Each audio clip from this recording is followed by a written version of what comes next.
Aston Villa have had a very busy, very active, and very productive transfer window, and it continues to land that it'll probably get even busier with the departure of Jack Grealish to Manchester City now being official. He will be leaving for about 100 million. But now they've pretty much put themselves in a scenario where they can just continue to improve this team and try to improve it to a point where they are even better than they were when Jack Grealish was on the team. They've already brought in Ashley Young on a free and bought Leon Bailey, Buendia, and now today out of nowhere Dany Ings. And that pretty much puts them at a zero net spend this summer. Now just bringing in Jack Grealish, they can pretty much go ahead now and just spend what they actually were going to spend this summer. And they already have the likes of Ings, Buendia, and Bailey on the team. It's going to be a very fun team for Aston Villa next season, and their transfer window has definitely been very, very strong. But I will pass it off to Lane here to give his thoughts so far on the window for Aston Villa. Well, the window for Aston Villa has been absolutely fantastic. I don't think a team in Europe has done better. You could argue OGC Nice, Marseille, Crystal Palace, but I think Aston Villa tops it off today and makes it the cream of the crop. They've been unbelievable in the window, getting to work very fast, completing stuff under the radar, nobody really knowing what they're doing. Especially if Danny Ings here today, nobody saw this coming. It was really out of nowhere. Sources didn't really report anything. Fabrizio was even quiet on things. And then randomly out of nowhere, we saw Aston Villa confirm it, and then everyone went wild. I got the details here on the deal. The deal is 25 million pounds with an extra 5 million in add-ons. The deal is for 3 years with an option to extend it. The deal was done and negotiations took place in under a day. That shows you how quick and how good Aston Villa are at their business. They get it done neat and tidy and quickly and finished with nothing really to talk about. And like you said, more could be still going on.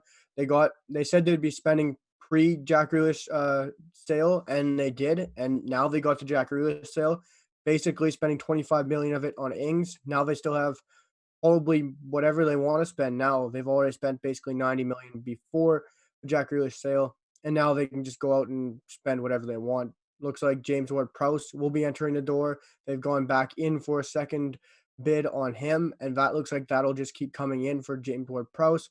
So it's going to be very interesting to see what they go and do in the rest of the window and who they decide to bring in.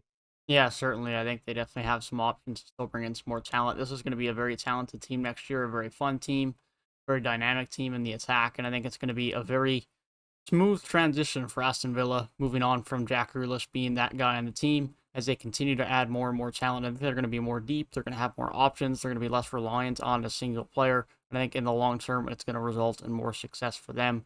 But flipping the script from talking about Aston Villa, let's talk a little bit more about the Jack Grealish move to Manchester City. Of course, he is now joining for about 100 million.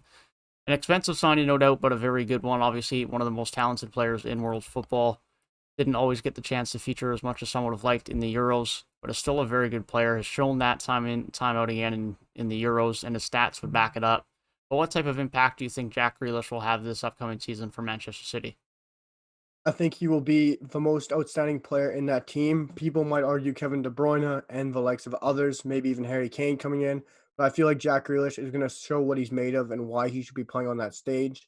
And he's just meant for that kind of stage. You can see it with how he plays, the flair, the dribbling, the fouls he'll earn.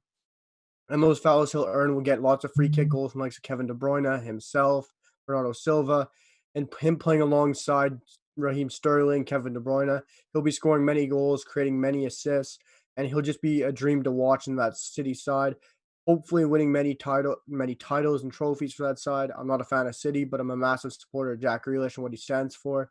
I hope he can win some big titles because that is what he deserves after his money move away from his hometown club, Aston Villa.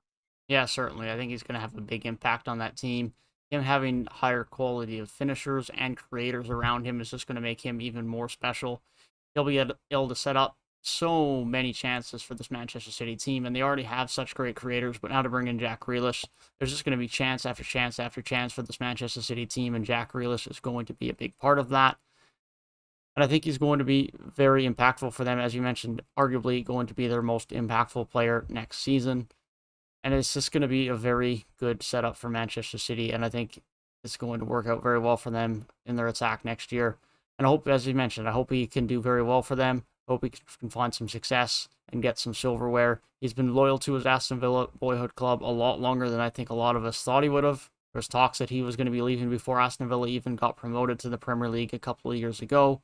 But he spent a couple of years in the Premier League with Aston Villa, got them up to the Premier League, and has brought them some good success in the Premier League, keeping them up for 2 years now. But I think it's well deserved for him to have a good move and see some more success in his career at higher heights, in higher competitions, and at a bigger club like Manchester City. Yeah, for sure.